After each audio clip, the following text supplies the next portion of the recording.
my own kitchen. I'm doing great. And I just love how fresher your takes are. Very good. How about you, Curtis? I'm doing all right. Yeah. Excited to see these teams. I think this match will be the best match of the first day. Ooh, high expectations. Is that also because you already saw two that weren't living up to your expectations? No, I mean before the matches. Okay, you would have already said that. Yeah. Okay, why is that? I think these two teams are the closest match. I know because like there's Europe West and Europe East, the two regions scrim each other a lot. So I think VP has scrimmed a lot of the Western European teams. So it's like people coming in, or two teams coming in, and they're all like just trying to guess what strategy will work. Like they know each other and they'll put on a good show because of that. Yeah, I'm very curious to see how this series is going to play out. Of course, we're here for VP versus Team Nigma. We got to see Team Nigma from the wildcards to the group stages, now in playoffs in the upper bracket. And Brian, I want to start by talking about the team that we have not seen yet. Virtus Pro, you've casted them the entire season. What's your thoughts coming into the series for Virtus Pro? Well, this to be clear to anyone who didn't see, they ran over that region. The first point that comes to mind, if people didn't hear the interviews at the end of the series, was that there were games that the panel, we thought, these drafts seemed a bit off. Your 10th pick seemed not ideal, and they basically said, yeah, we were tired of stomping the lanes, and we wanted to have to fight our way back into the game. So they purposely handicapped themselves in a way to make themselves better, and they still won every single series. And most of the games that they did that, they still won. So this team is clearly above everyone else in the Eastern European region, but they kind of flopped last major. They did have some sickness issues that kept them from playing leading up to the event.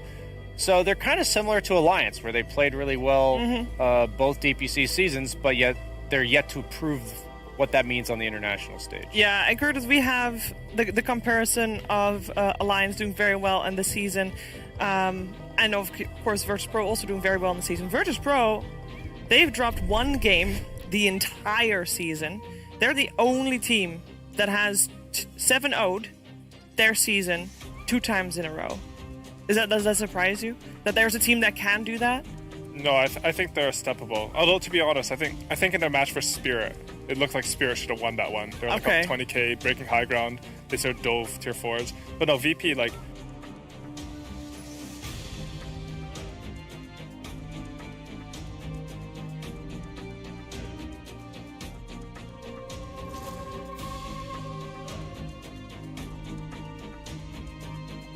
If you played European pubs, like, you know all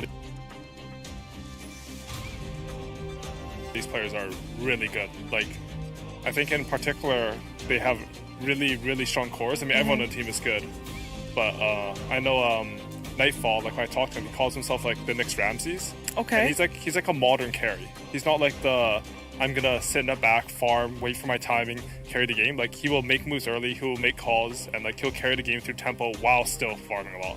And when you're talking about modern carry, this is a modern team. This is the youngest team at this major, was the youngest team previous major as well.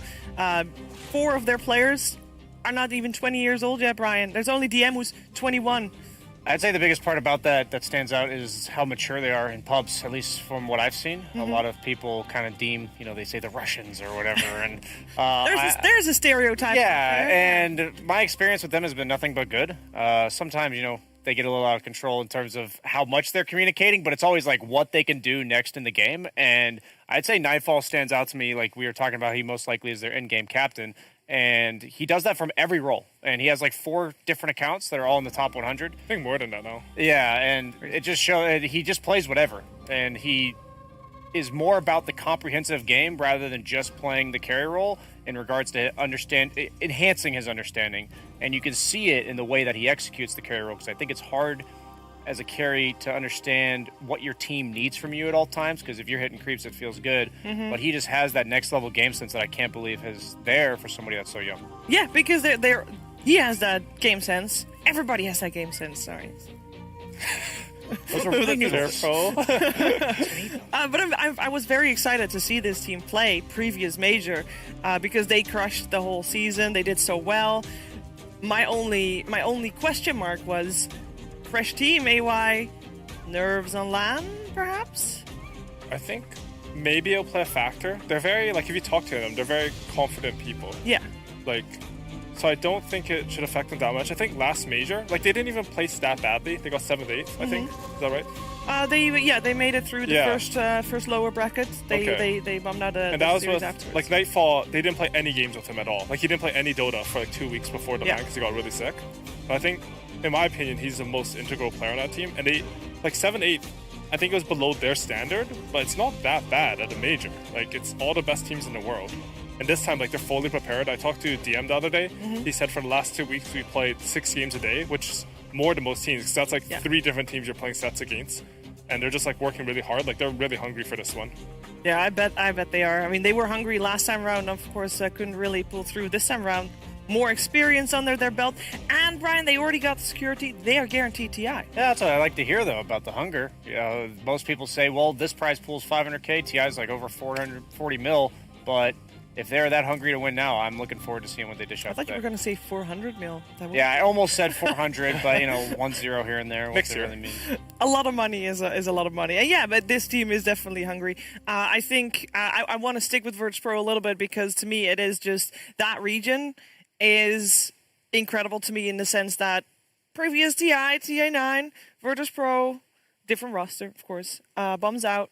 They were the staple team, the team to look at for the entire year. They won so many majors, did so well, and everybody had high expectations. And with that team disbanding, basically left the region in shambles. And now we're a year and a half further, and we got Team Spirit doing very well. We got Virtus.pro doing very well. I mean, how a region develops after, I guess, a loss of a team like that, Curtis, that's incredible, right?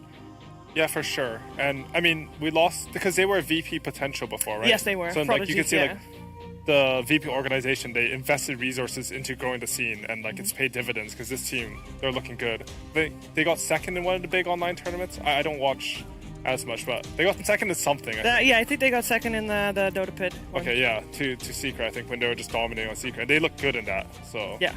And then I think that was actually the tournament that got them promoted to the real squad, or at least during that tournament deserve that somewhere. for sure. Yeah, and now they're the staple, they're the team to look at. We're going to talk a little bit about their opponents because Team Nigma also has gone through a lot of growth, right? They've shocked me the most. I was kind of harping on ILTW throughout the course of the DPC season. I think as a carry, one of the most important things is to be stable for your team. I thought he fed away at 1 or 2 deaths in most of the games and would cause them to lose a lot of momentum. And that had me being skeptical going into the wild card as well as the group stage. But they have absolutely slammed that door in my face as they have proven me and any other doubters wrong. And it's awesome to see this team back in form. It looks like they're ready to hopefully qualify for TI in terms of their fans as well as the team, but also show us what they got second place at TI9. I'm ready to see. This is a world-class team. And I think it's a perfect test for VP. I want to see them back in full form again. Yeah, me too. And everyone loves Kuro, Miracle, GA. They're all. And they're playing fun Dota. Yes. I think that's when we see a lot of clean Dota from some teams. Side-eyeing you a little bit here, Curtis, one of your favorites. EG's playing incredibly clean, but EG this tournament. Yeah, but I think EG's playing a bit under their standard this tournament. Sure, but their games, when they play clean, they're not as exciting to watch as Team Nigma. Right? It's like very if you have a safe. lead, you like slowly constrict the map, close it out. Which works. I don't take anything away from that, but in terms of viewer experience. Yeah, Nigma play for the... I mean, they play to win, but their percentage of when they want to take fights is way higher than EG's, and they want to crush their opponents more, I think. I mean, it's sort of like... They're more like an OG style, right? Like, I always compare OG and EG because I think those are the two polar opposites. I think Nigma's a lot closer to OG, just more Divide. Yeah, I mean, if they're going to be more Divide, I think VP wants to fall into their footsteps there as well. What's their playstyle if you compare it to Nigma? VP? I would compare them more so to EG than to the other two because they have a little bit of that European flair in regards to the heavy fight emphasis, but the way they draft for the lanes, and they also are known for winning the lanes, I think is a lot more in the EG wheelhouse. And even though it's a completely different roster than we knew VP a couple years back, I think they're a very similar pace that they set. Do you think so? Because I think so. Whenever I watch VP, they pick these carries mid, and Nightfall picks these tinies. He makes these mid rotations at level 5s to 7, really early rotations. You're right, they do play EG after they make rotations, but I think they added their own flavor to it. Yeah, I was gonna say it's not an exact copy for sure, but it's That was more of something I saw them doing towards the end of DPC, and I'm pretty sure that was them trying to expand their versatility and being less predictable in terms of who's the actual one for the team. I think GPK as well as Nightfall are quite capable of carrying the team. Insanely skilled. How do GPK Nightfall compare up to Miracle ISW in terms of dynamic? Because that's, I think, what a lot of people are going to look at in this matchup. GPK is kind of taken over the #1 mid lane player slot from no one. He's that good. He's #2 at the moment, right? Did you guys see this morning the European MMR standings ranked leaderboard? That. Isn't that crazy? Like, I love seeing all the that. pro players. In case you missed it, it was all the pro players of so many different teams here at the major. Everybody's played enough at this point to be ranked on this region. Nothing to say on top, of course. GPK came second, though. Yeah, he wins his lane and also hits insane timings. I remember I played a few games with him, and he would get like a 7-minute blink dagger, and I swear he was on a hero like Tiny, and he'd be everywhere. And I'm just like, what? Wasn't he just here? And then all of a sudden he's in another lane, and he's the kind of mid player that, yes, he can farm and play the carry role, but he can also just take over the entire game. Yeah, and he has. He's also been one of the most coveted mids for the region in terms of who got him, right? That was a little bit of a controversy a little bit over a year ago.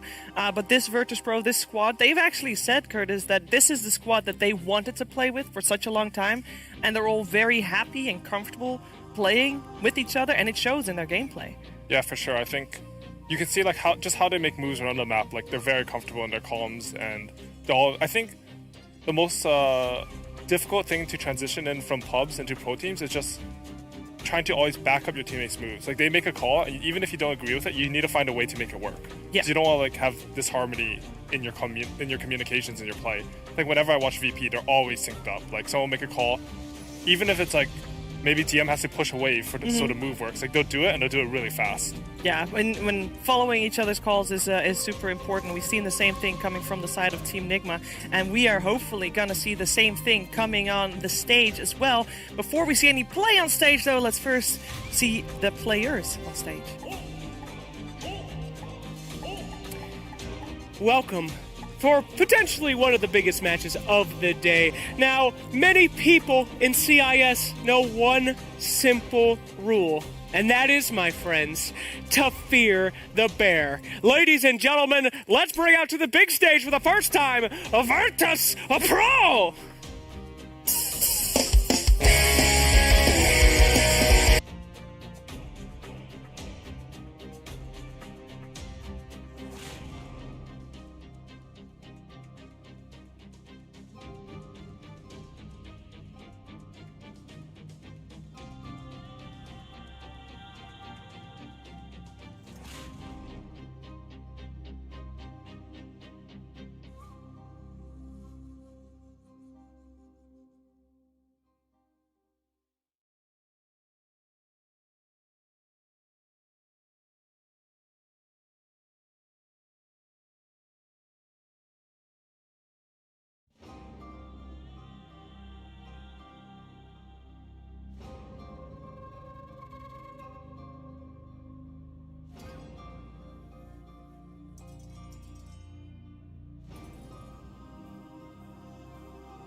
Surviving the group stage, barely surviving the wild cards. Ladies and gentlemen, the stars have aligned, and it is time for Team Nigma!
a match here today. Potentially the greatest of EU and for sure the greatest of CIS. But how about the greatest panel, or at least the suboptimal ramen? Let's go back to Shiver's kitchen.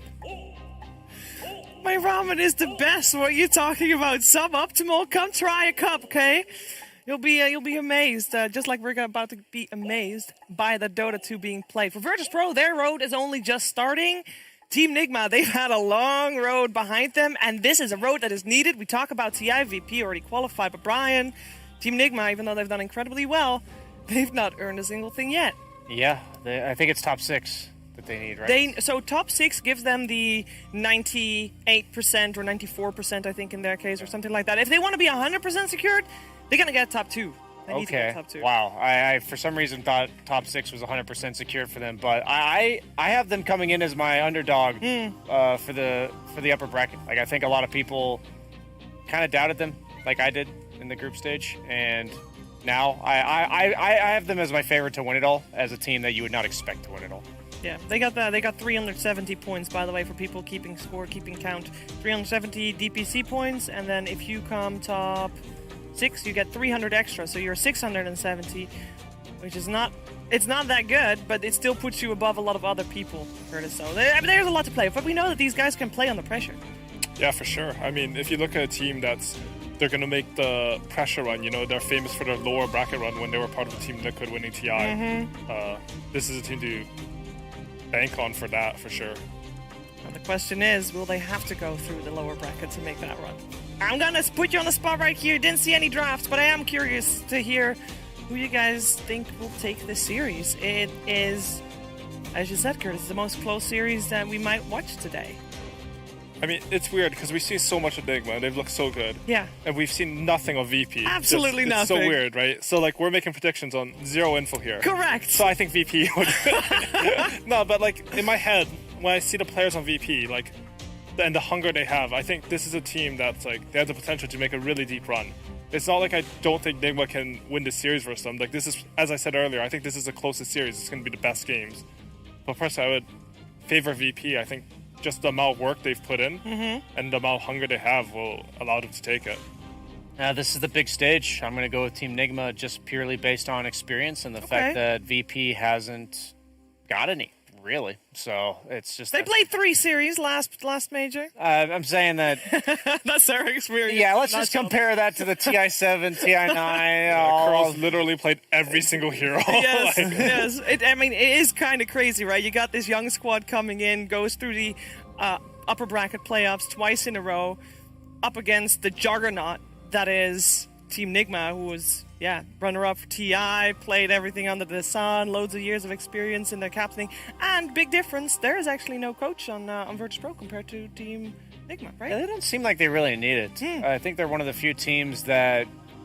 It's not just like a facade, that they are just kind of... You said harmony. I think that was a really good word. They seem to be not only in sync in Dota, but also... We were talking to them on an interview, and I think it was one of the last games of the season, and they talked about they hold each other accountable in their pubs and just in general as human beings, and that makes them good friends. Yeah. And the fact that they're 19 and 20 years old, I'm like, I was a mention that dumbass when I was 19 or 20 years old. I might even still be one. Me too. I still am, but I was back then as well, Yeah. I mean, it is crazy. It's like, for me, all the same boat in terms of young guys, right? That same boat in terms of young guys, right? That's so good for Dota right now, just in general, just having the next generation. There's a lot of people that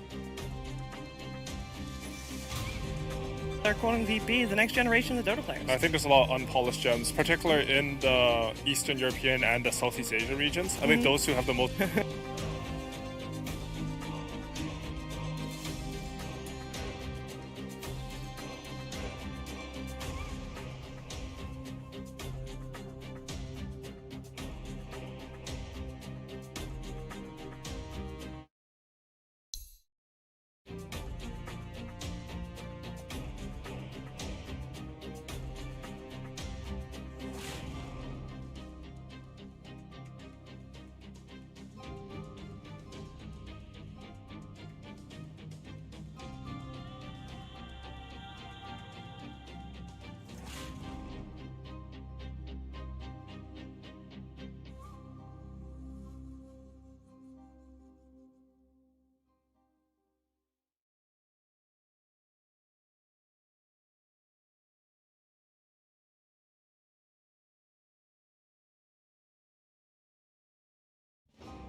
Virtus Pro Radiant turn team to ban. ban.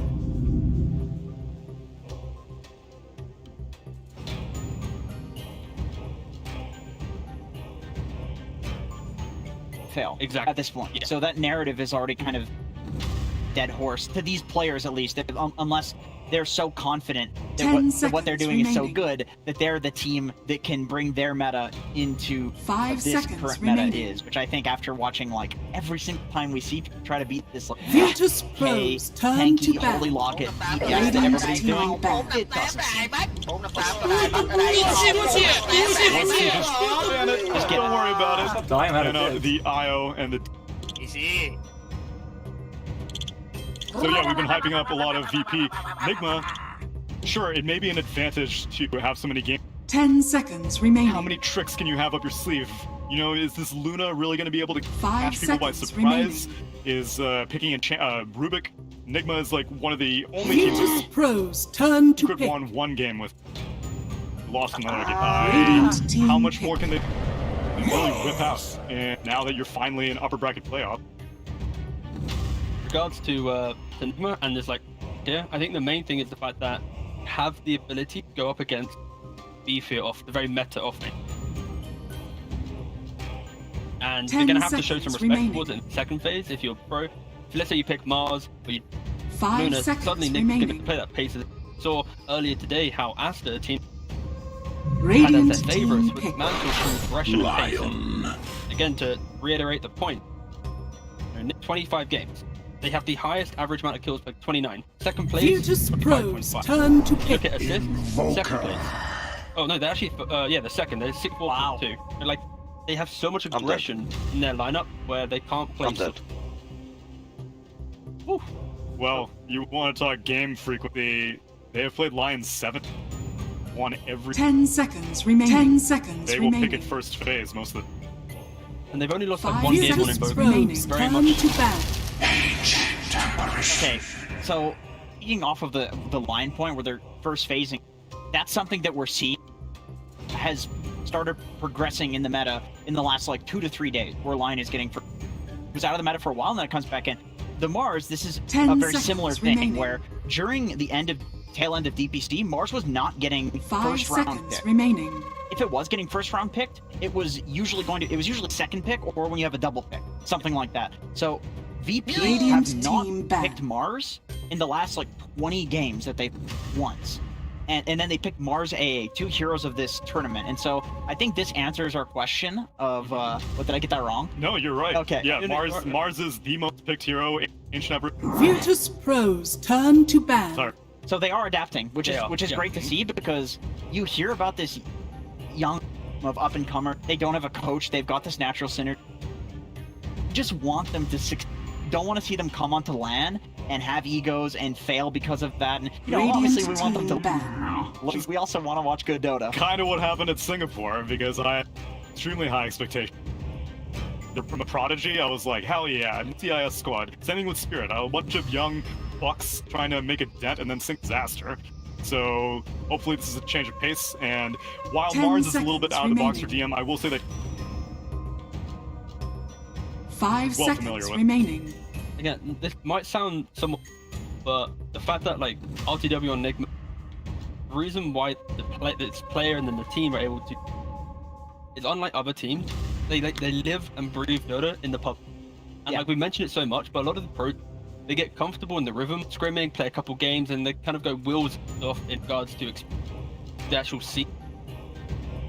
Why they are performing so well, maybe Virtus Pro, maybe C stage. but Virtus they Pros turn to strong ban. pulse of the actual meta. They are playing like 10, 12 pubs a day. They are not like the old guard of Dota, where 2, 3 pubs and go, yes, Yeah, fine, I read the patch. It's funny you say that because on the side of Nigma, Kuroki just doesn't pub. Neither does Miracle. Like, these guys literally don't pub. RTW is carrying 10 it. Yeah, seconds RTW and Mind remaining. Control, like these guys, yeah, Huge yeah. plays a decent amount. Like, I mean, but Mind Control and RTW play enough to make up for everybody else not playing. I did actually ask this question during, like, I think it was either to RMN. He was doing. So, do you and Kuroki, like, do you play pubs anymore? Your Dota Pro Tracker account has nothing. I was like, 10 seconds Smurfs, remaining. and we're like, So Maybe they're just 5 hiding what they're seconds doing remaining. nowadays because again, to get to TI is valuable. So Radiant Maybe team pick. hidden smurfs. I mean, that's impressive. I know, in that's- this day and that's- age.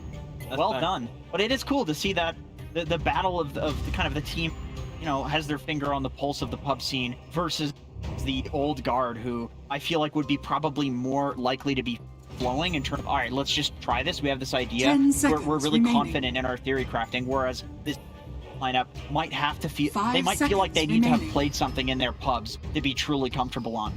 And that's kind of like going back to trying it from Nigma. Did experiment major so far. Like they tried RTW on the carry Magnus. TNC kind of brought it into the mix. Nigma, with no experience on RTW in the pub scene at least, he instantly brought it out. They lost, and now that's now put away. So it's kind of They tried it though. they which is tried it great, exactly. yeah. And that's the level of confidence you need. Major. It's a very long tournament. You need to be able to try and test things, and that's Nigma 26 games. Virtus That's why they're Pros going to have a little bit turn more to confidence. pick. Exactly what. Radiant team pick. Confident. Bereska has arrived. This is some insane fight from Mars plus the Willow Fear. You have the amount of plus the ancient ult and the ancient amplification. 10 the seconds Mars remaining. plus Maresca lane. You hear people through the little bristles and 5 seconds ridiculous remaining. amounts of damage. Solid draft from. I think Nigma probably wants to respond with some good at team fighting. Otherwise, they're gonna dodge a lot. Solid in terms of T, though. I'm hearing advocates for different archetypes that Virtus these days Pros turn to pick. have a melee AA plus. AA plus Willow is grounded by the fact that they're looking more at the archetype of laning combos. So it's Mars plus Willow, AA plus some kill threat. Troll. 10 seconds remaining. I wouldn't be surprised if they just the idea of what act 5 game. seconds But they're remaining. not looking at rotating into. Because that's the idea of a melee here. Enable a range parry, or to run at this mid lane, get underneath the tower, and enable that damage. Having double range support only works is if you have the strong. Bruising the pro tracker. Tell me, has ILTW been playing any carry acts recently? Because I've been seeing past 3 days a lot of carry players have been attempting it, not winning with clubs because it's not easy. No, he Because hasn't. LGD No, and TNC he can't. hasn't. It's not okay. Now, Mind Control has been playing it a Okay. lot, though. So, you know, once again with Nigma, I feel like this team is a lot more free flowing, just onto so many lands, and they've adapted so times. I mean, they're literally famous for it. They did it in their Virtus TI Pros run. turn They've to done it battle. multiple. of Magnus. Okay. Okay. Wow, what ridiculous team fight Yeah. from VP. And abundance. This is straight up not possible to fight into. Thing I see here is they're kind of doing like the bait 10 of the fight. seconds remaining. Mars can initiate the fight, Willow and A will have this kind of layered damage on top, 5 forces Nigma to seconds bring all their remaining. heroes, and in that window of aggression, Mag will be enabling that extra core to farm elsewhere. Like I'm seeing basically 4 heroes fight, 1 hero Radiant farm, team back. Nigma with Virtus double range support Pros themselves turn and Axe to buff lane. ban. They're gonna have to bring everyone to a fight. They don't kill towers, they don't really push out lanes, it means they have to find the kills.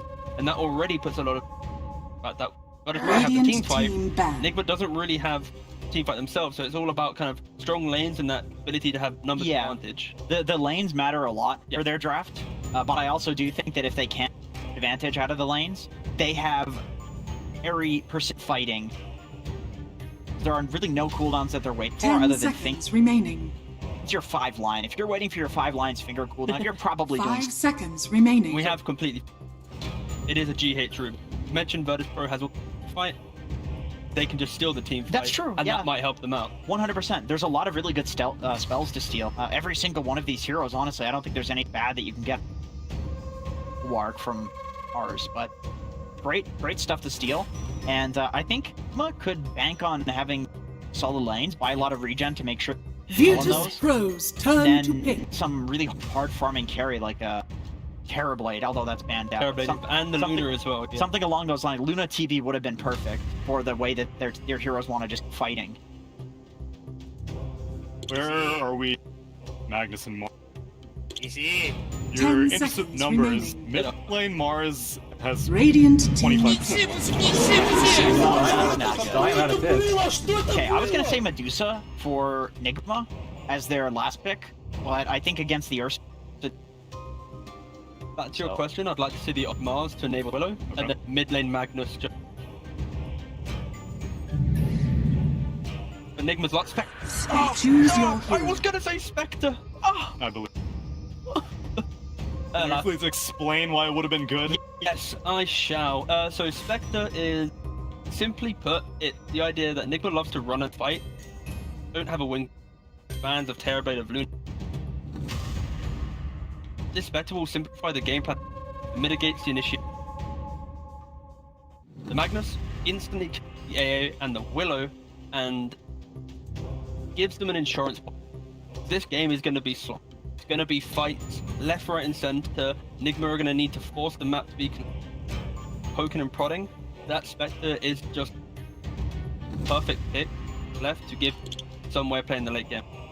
10 Find the seconds remaining. All right, I'm gonna make a prediction here, and this might be dog shit, but we'll see. We like the type of 5 prediction. I think seconds that remaining. V is going to aggro the Ursa into this. I think Spectre Rubik sounds like a terrible lane. Dumpster. Mars will do fine. What if it's a I think there's still dumpster that try. AA Willow Ursa. Devastating. That's true, actually. That is That is pretty a annoying, yeah. beastly lane, and I think Ursa is one of the biggest trump picks to Spectre in lane, as long as you lane. Loft, good.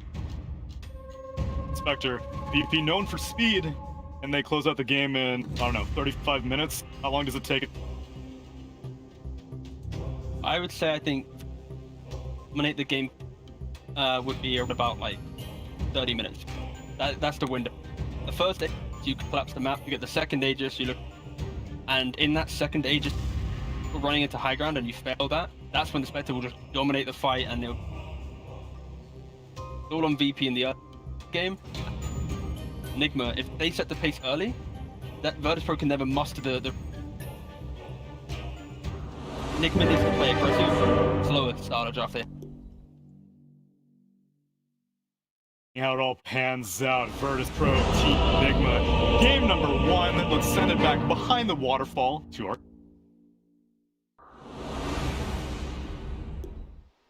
Thank you, Tsunami. That's right. We have the matchup that I think a lot of people have been waiting for. The bet out in Eastern Europe of Virtus Pro has yet to lose a 6 series against another Eastern European team up against Nigma, the TI7 champions, with a fresh edition of ILTW. And Kyle, what would you make of the difference between these two teams? Well, there's a lot to talk about, Cap. Youth experience, beauty versus Okay. a bunch of spellcasters, team little wonky innovations, kind of the anime storyline just barely sneaking through to this final stage of the tournament, and VP just unchallenged, pretty much steamrolling everybody they've gone up against throughout both DPC seasons. Yes, that's right. Yes, that's right. Within their own region, they have been incredibly dominant. They've only lost series to teams outside of their region. Of course, the Singapore Major, they ended up being bounced out by Thunder Predator. They've dropped games to OG, Alliance, Liquid, plenty of European teams, but they have yet to lose a series against Nigma. That has only happened once, and that was at the beginning of this Virtus Pro over at Epic League. And it's also the first time I've seen these guys. That face right there on the right of the screen, we've seen that around for some time. I learned just before we went live that Kuroki is actually younger than me, which really puts my life into perspective. But it's the first time we've seen them sit down in this manner since what? Last year? February? Yeah, it's been too long since we've gotten to see these legends at play. And of course, Kuro, the biggest legend of all, having over a decade of experience within Dota 2 and even going back to Dota 1 days.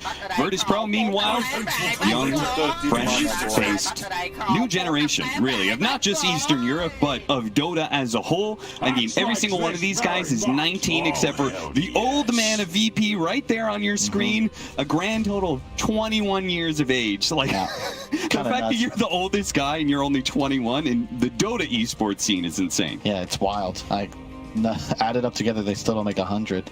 It's only like 2 Nahazes. Meanwhile, some insight from inside the game. The GPK already has his tip on cooldown. Both these squads were mouthing off. Not mouthing off, but just having fun. VP heard a bunch of laughter from them.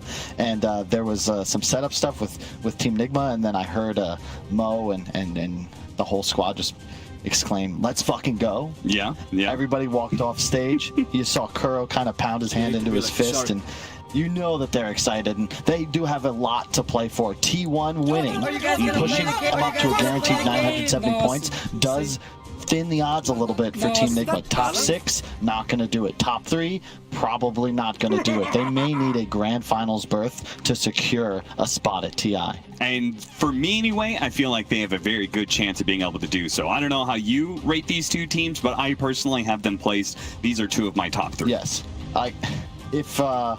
If Ice Frog is truly writing the story, then you'd have to think it'll be an incredible back-and-forth series. VP would win 2-1, only for Nigma to fight all the way through the lower bracket. As is the most difficult road. Indeed. But it is an incredibly tough side of the bracket. VP, coming into the tournament, we heard a lot of chatter about scrims, about VP kind of setting the meta in some ways. Everybody was learning from them. Everybody saw what let's take some of what they're doing. And that can be a bit of a problem sometimes, right, Kyle? When you go into one of these LAN environments and you start off as the team that looks really good, that everybody's learning from. In some ways, it means you end up getting figured out. I feel like a little bit of that happened to Aster, where T1 just kind of rocked him off the map. Aster didn't really innovate too much from what they'd shown in the DPC League, and here VP really not doing so much either. Like, they are one of the teams that have really liked Mag for some time, including in this mid role. They have Ursa. Matchup of the 2 captains right there. Stave, just a young 19, playing a 4-position captain. Again, a lot of things that are just different about Virtus Pro. The fact that Save wants to be able to captain from the 4 role, and in turn has Kingslayer filling out the 5. Atypical for most Dota teams is usually it's the oldest man in the lowest position, that 5 role that usually occupies the captain seat. Yeah, someone is missing from their seat. Is that? I see Kuro, I see GH, and I see ILTW. I don't think we have a tech delay. Did somebody run off to use the bathroom? I don't think so. You know, sometimes jitters, even from some of the most experienced players who have won a TI and been a grand finalist. Speaking of grand finalists, Kuro looking to be able to not only punch his to TI here, but go on to try and claim that 2-time TI position. He's already had 3 different TI grand final appearances. Just an absolutely amazing career from this man.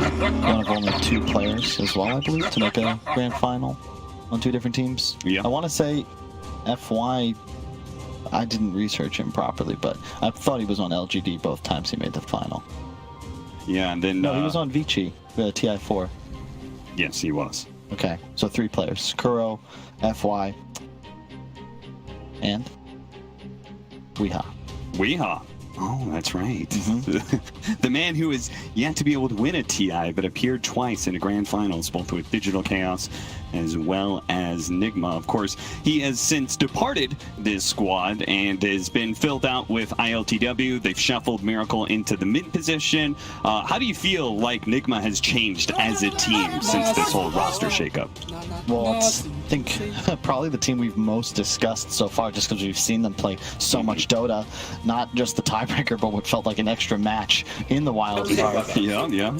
And it's really just the shift of Miracle onto more of his storied combinations. You know, he's playing Invoker once again. They're first doing it. He's playing playmaker roles, which frees up specifically Mind Control to have a lot more influence that can invest more into his laning phase. But more importantly, it feels like Miracle's actually the one setting the tempo a lot of the time. He's the one moving out of his lane, and it started to work. ILTW also, we've been talking about it all tournament. This man plays so much Dota. He's looked incredibly composed, and if any team is playing with pressure, you've got to figure that it's Team Nigma here. Not just their own hopes on their shoulders, but you know, any EU fans out there, anybody who loves Team Liquid, loves OG, wants to see them defend their title at TI10, you need these guys to perform, because that qualifier is already stacked back home.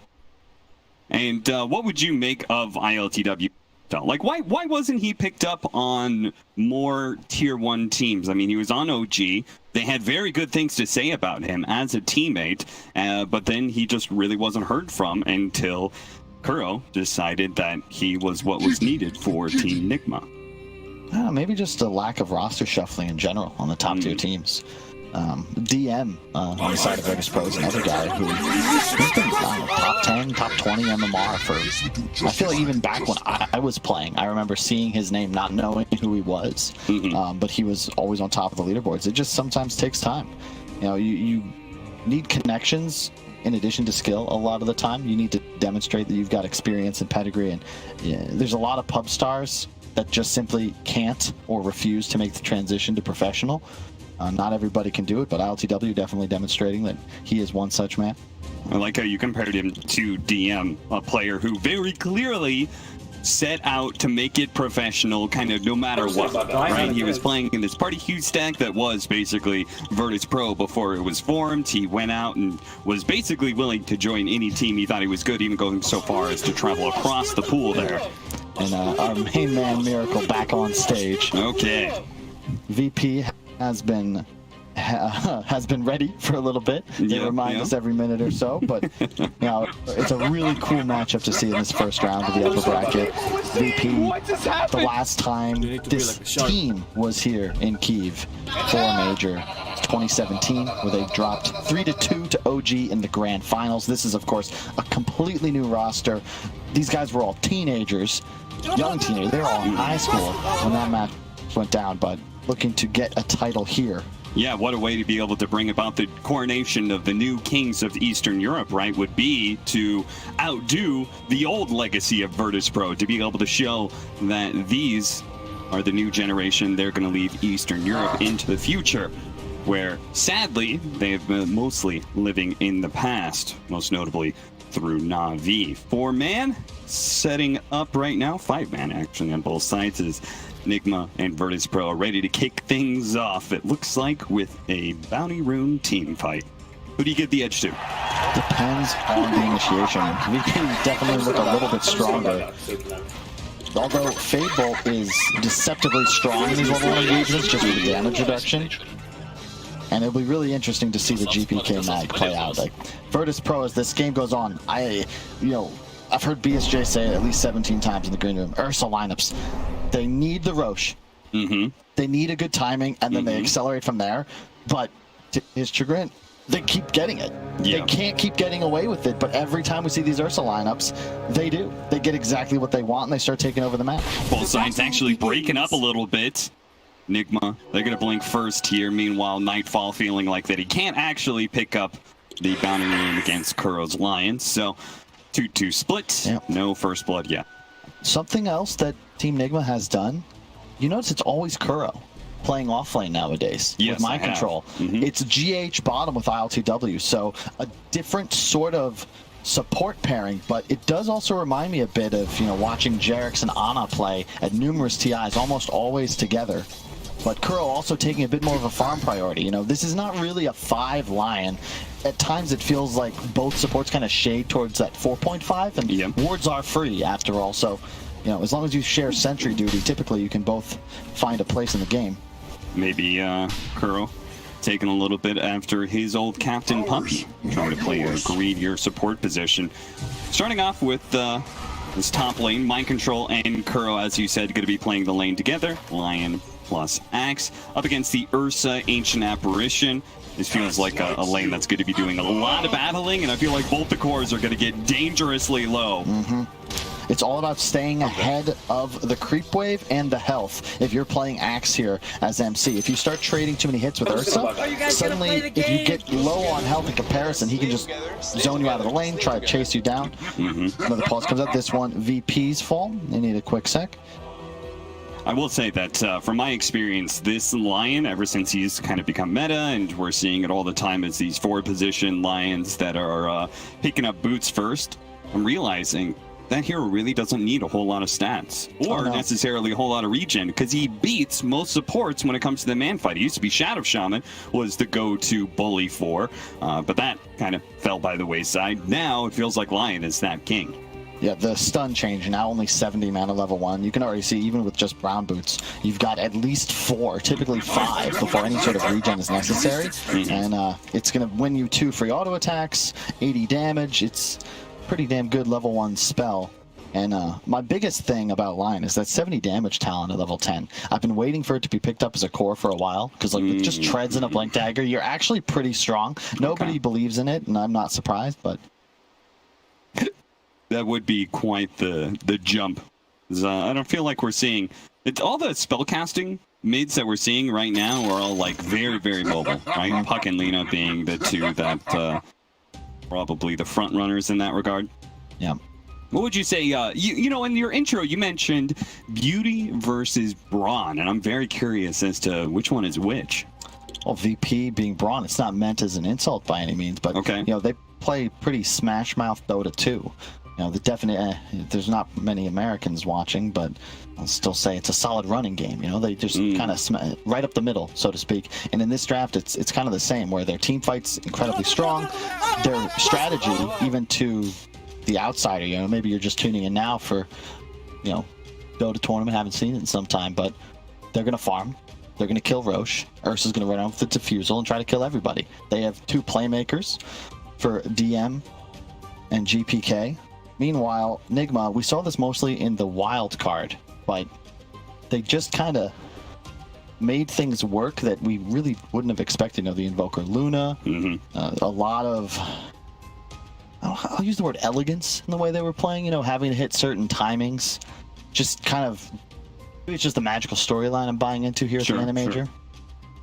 As looks like most of Nigma is going to be taking a bit of time off from the stage, so we'll figure out what that is up to. As yeah, I would definitely agree that I can buy that storyline. That Nigma, especially through the fact of them having to go through these very long runs, right, and having to be able to, just in this tournament, for example, barely squeak by due to a tiebreaker, go through the groups. Like, it feels like they are just always learning and adapting.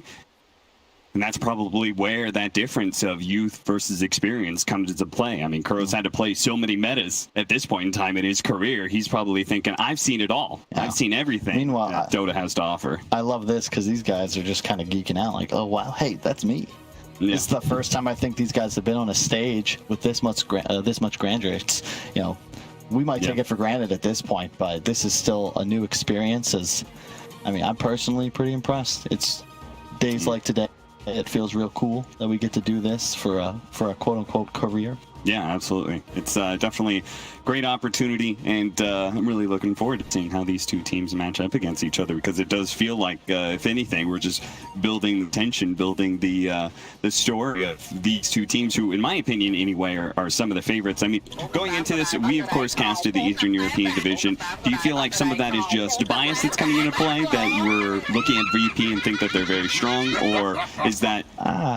We heard enough, I think. There was like a week-long quarantine period at the hotel, and all anybody was talking about in the snippets you'd hear over lunch were, VP's incredible. Like, VP's owning everybody.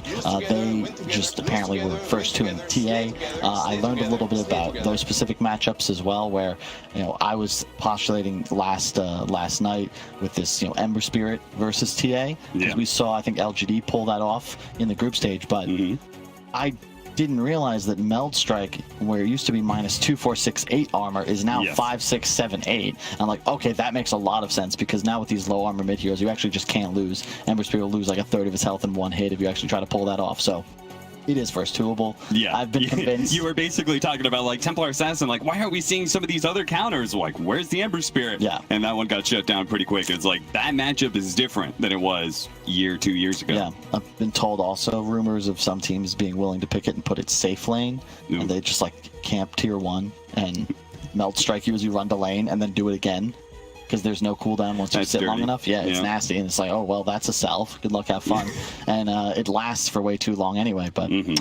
Yeah, we're still waiting for Team Nigma to come back on stage, I believe. Indeed. VP They're there. Just They're was ready. able They're to- ready to go. And if anything, I feel like maybe all that energy is going to go against them now, you know? It'd be a really crafty move, though. You know, Just I'm what sure I was there's waiting something for. like actually delaying the game. Sure, but, sure. You know, talk about icing, right? You got these guys like ready to go. They got Ursa, they got Mag. They're like, okay, we're ready. They're hot script right everything. now. Let's just go ahead and put them on ice, make them chill out, let all that nervous energy play itself out. And yeah, I mean, that is a problem. And that is the problem with youth in general, right? Which is what Virtus Pro has. It's one of the reasons that we can't really be too certain about how exactly they're going to perform on stage, because the last time we saw them, Singapore Major, of course, there are reasons why we could say they underperformed there. But, you know, I feel like at least some of it has still got to come down to the fact that that was their first major land that they were going to. That was their first opportunity for themselves, and they just weren't simply ready. And there was a little bit of, you know, of a different format, right? I think VP only got there a couple days beforehand.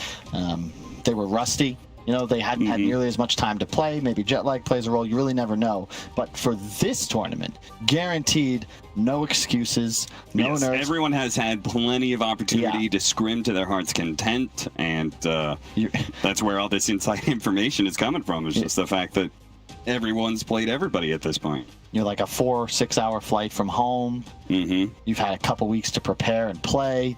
You're at EU prime time, as I'm sure our some 100,000 people watching are very anxious, possibly more so than Virtus Pro, waiting to get into the game. But looking at the overall lineup, I think you were talking about during the draft, Cap, like, I'm a big fan as well of the support duo with Amars. It's just an insane amount of magical burst, and then of course the control. We saw Liquid do this a couple months back, but you know, Fear into a Mars arena is just a pretty much game over team fight win. You also have a strong BKB counter in the mag, and I like this hero, I will say, a lot more as a mid than I do as an offlaner. It's just, it farms too fast. You have the ability to solo kill cores and also activate a hero like Ursa, where even going up against a Spectre, the fact that you have the Empower buff equalizes, in a way, your ability to farm. You'll actually be able to out-accelerate a Spectre because you can take Ancient stacks significantly before the Spectre can. But in addition, rather than kind of starting to fall off around 30 minutes, maybe you have to end now or lose, it gives you that little added benefit of maybe that extra 10 minutes, just because you're always going to have damage amplification.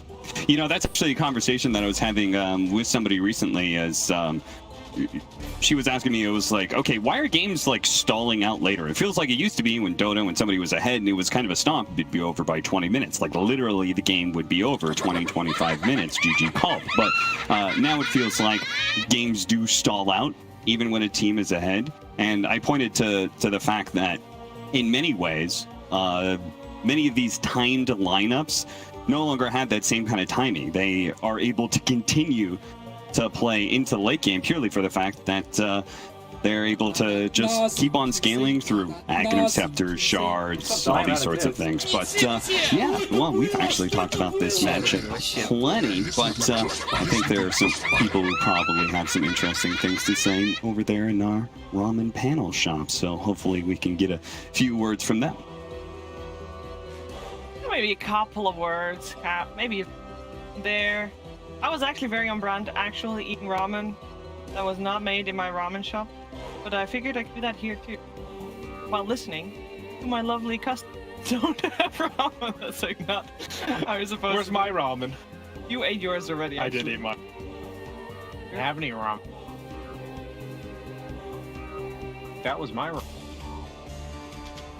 Too late now. GG. As we were watching, just it was about 5 seconds of gameplay so far in that game, It was really funny. and we saw the potential VP to do that aggro tri-lane. Yeah, that's a really good aggro tri And lane. it's a, But he didn't go for it, but though. Jenkins did say it was a really good. Okay, I will tell you guys right now. that the Wait, so moment that- BSJ. Okay, go Wait, for it. I need to talk about this.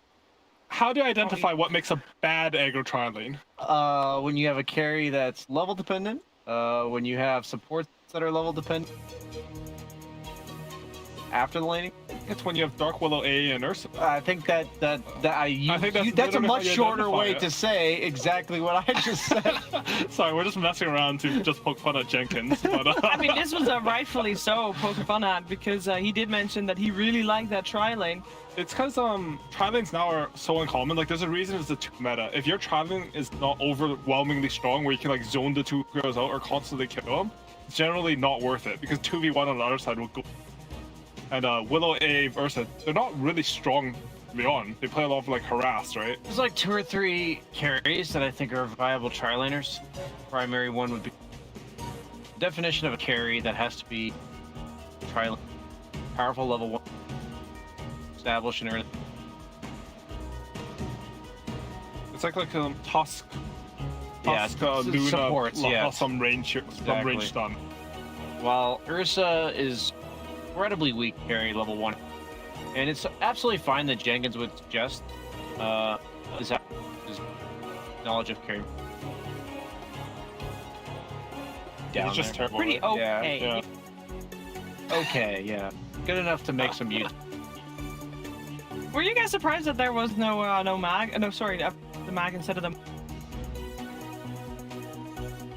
Surprised about Mag, you said? I'm not Well, surprised. you thought they were gonna pick Morphling, right? I thought that's they were. what I'm- I thought they really were going to good pick Morph because they had done that several times during D, and they had the Willow 3rd pick. It's kind of like the 1-2 punch in the 2nd round. I think maybe they were deterred by the axe that Nigma had. It is pretty good against Morphling, and fights hard to navigate. But even axe attack him. If you have axe morph with the Willow, you still stay in the Shadow Realm. So I thought it was still good, especially because in matchup against Voker mid. But Mag Ursa theory is really strong against everything that Nigma, not because of the RP, kind of lacked damage side of Team Nigma. Yeah, I early to agree. mid game. It's very bursty, right? Like Axe is single target. I think per X are also single target. Even cross wax is pretty much just spear. I think it gives me hope for VP, or it makes me like think they're better because they picked Magnus and Morphling. I think it's because meta. Magnus has looked, Morphling has looked. I think the VP at the start of this tournament, if they had to play wildcards, would have picked Morphling. But they're adapting even though they don't have to play the meta. Yeah. Really good for it. Yeah, that's what we wanted to see from every team so far coming in fresh, right? We saw Aster earlier today. They didn't adapt, and we saw that C1 did. And then when we saw Alliance versus JLGD, same story. One team did adapt, and obviously people had adapt in the groups. There are advantages for not having had to play like 30 games or Yeah. to play, but one of the disadvantages is you don't get to test out your ideas. I was just going to say that I think some teams didn't adjust to the turn, but I also think what happened, BQB's exact same stuff. Alliance did the same. Yeah, I mean, that's why sometimes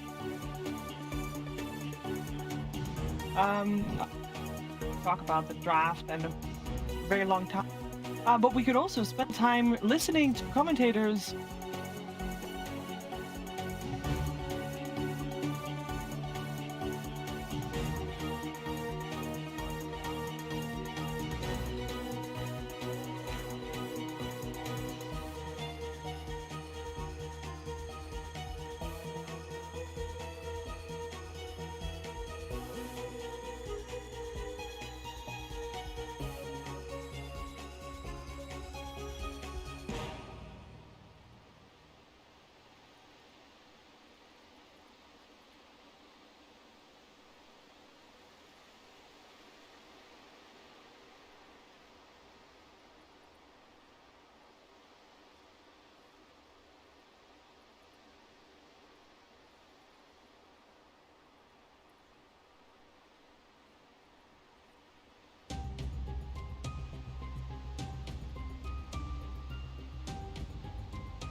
Well, that's the last time I'll let Rich in my ramen kitchen as well. I think we got all the answers that we need. Also, what we also got is we have broken a viewer record. Broken the viewer record of the China Super Major that was go. Thank you. Really good.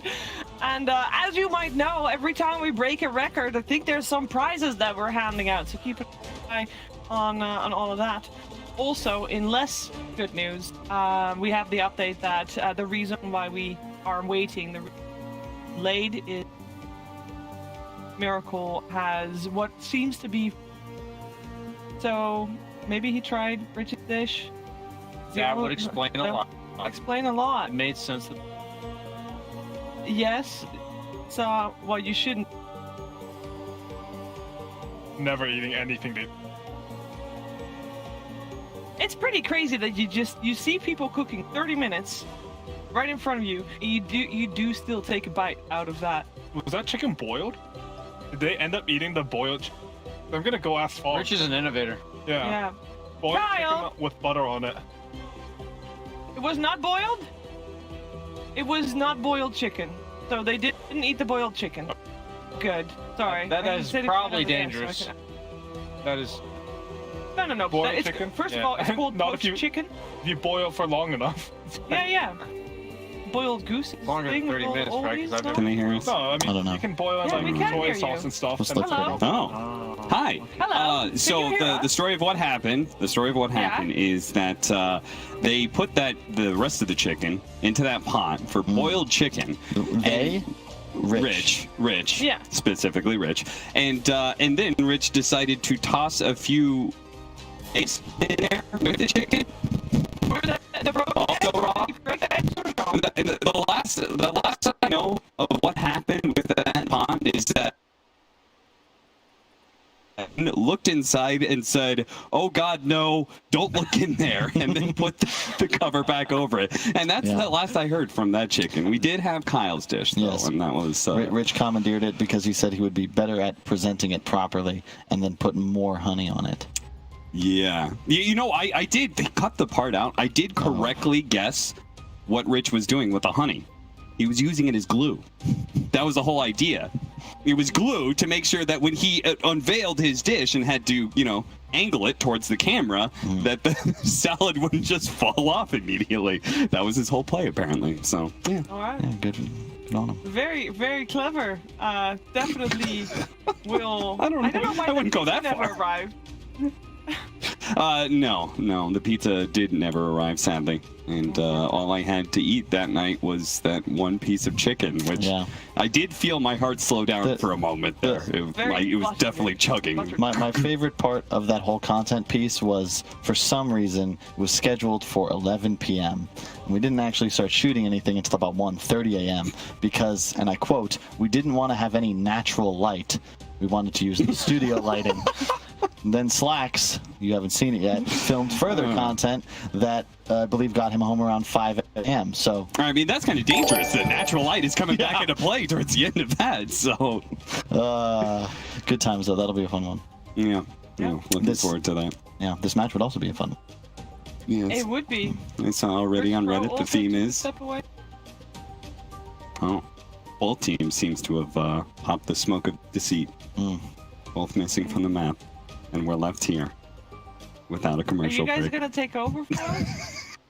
I don't know. Do you want us to? We Do you keep want going. us to? We had Well, more to we talk only about hear the you match, but with the at very this long point in delay. time. Oh. Yeah. Oh, yeah. I can see now. There is a bit of delay. Okay. I mean, we can. Ryan and Curtis can hear you. I can hear. Oh, yeah. I can hear him twice actually. We're projecting. Yeah, it's really good. Well, Which team do you feel like won the draft? Oh, we didn't even talk about the heroes yet. yeah. Kyle? Well, I want to know what Brian thought first. Oh. They don't know what heroes they picked. Kyle, I mean, we know what heroes. I can literally turn around and look at the heroes, Curtis. That's true. That's true. That's working smarter, not harder. Without turning around, though. Okay. Well, I personally like Virtus Pro's lineup because of the fact that they had Mag, Ursa. I feel like Magnus is a little bit overpowered right now. So that hero is really good, and I think in the hands of GPK it's even stronger. But, you know, apparently we've got a little something. I don't know what there was. You got a little something in the sense that we got a little break coming, and what we're going to think this match might be postponed.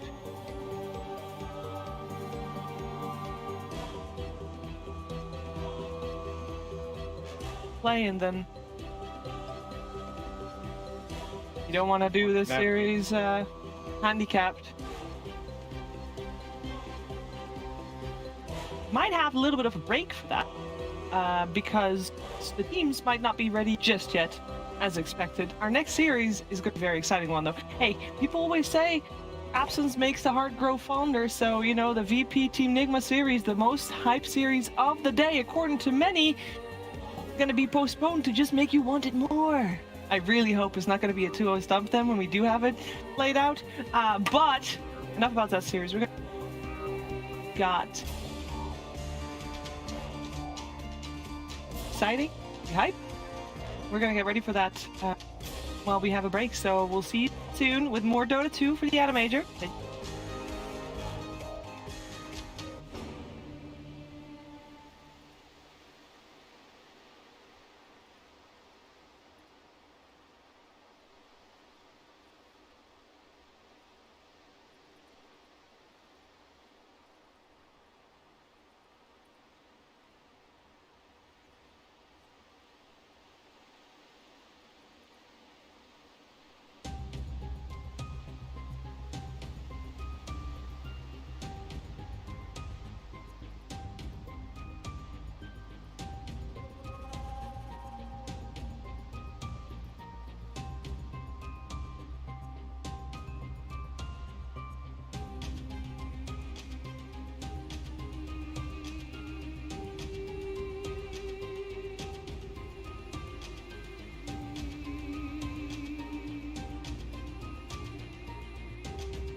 458 có đài bắt ở đây không? 458 458 có đài bắt ở đây không? 458 đài bắt rồi.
Bierzemy. Wyjeżdżam.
to the AniMajor. That is right, we have some updates for you here today.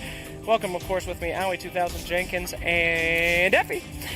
Anyway, let's get down to brass tacks. Miracle is having a bit of a tummy ache. Don't worry, we've already tested. It's not the Roni. I have been informed it is not the Roni. He's got some stomach achies. We're going to postpone that match for a little bit. But until that tum-tum is feeling good, we're going to go on over to No Ping versus Quincy Crew. That is right, my friends. The games shall go on. But we here will fill until that time comes. That's right, the greatest fill panel of all time. Now, you might be asking yourselves, how do I mute the stream? We'll get into that later. But for now, here's a fun thing you can do. Tweet at us at WePlay's official Twitter, or just make some Twitch comments, and we'll do a little AMA with everybody in the building. Have you ever wanted to ask any of these three people, or anyone potentially more interesting that's still in the arena? Don't worry, we'll bring them out with a stick mic, baby. They'll be on their way. So write in your questions. We'll answer. Jenkins will answer anything, even if he shouldn't on a major. Anyway, ladies and gents, after that long intro, are you ready to fill panel? Yeah. I have ideas. Scared of your ideas. I have many ideas. Jenkins? You can give yours first. So let's start things off simply by having a nice conversation about our biggest TI regrets at the International. Yeah, I regret. Not you, Effie. You don't get to play. You're